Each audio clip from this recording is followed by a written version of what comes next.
పిల్లలు విక్రయించిన ముఠా గుట్టురట్టును పోలీసులు రట్టు చేశారు. ఇక ఈ వ్యవహారంలో పాల్గొన్న 9 మందిపై కేసులు నమోదు చేసి అదుపులోకి తీసుకున్నారు పోలీసులు.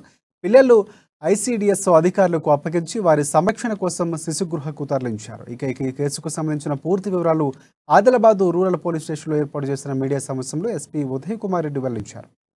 బంగారుగూడకు చెందిన గంగాధర్ భార్య రాధ ఏడాది క్రితం ఇద్దరు కవలలకు జన్మనిచ్చి మరణించింది. అంతకుముందే వారికి ముగ్గురు పిల్లలు ఉండగా ఆడపిల్లలుండగా ఆర్థిక స్తోమత లేని కారణంగానే వారిని సాకే పరిస్థితి లేదు. దీంతో పిల్లలు లేని జంటను గుర్తించి ఓ మధ్యవర్తి సాయంతో ఆర్ఎంపీ వైద్యుడు కీలక పాత్ర పోషించి ఇద్దరు కవలలు కర్ణాటకకు చెందిన వారికి విక్రయించారు. వచ్చిన మొత్తంలో 3 లక్షల రూపాయలు పిల్లల తండ్రి గంగాధర్కు అందజేశారు. ఈ ఘటన ఆలస్యంగా వెలుగు చూడడంతో పోలీసులు రంగంలోకి దిగారు.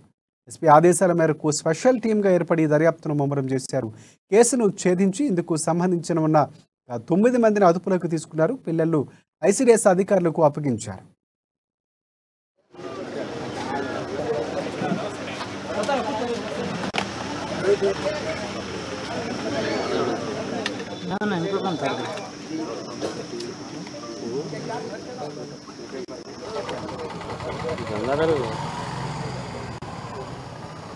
ఓకేనా?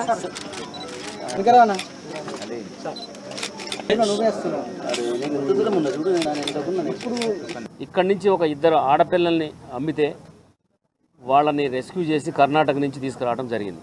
యాక్చువల్గా దీంట్లో స్టోరీ ఏంటంటే 10 months బ్యాక్ ఇక్కడ బంగారుగూడలో ఒక రాధ అనే ఈ గంగాధర్ భార్య డెలివరీ అయింది.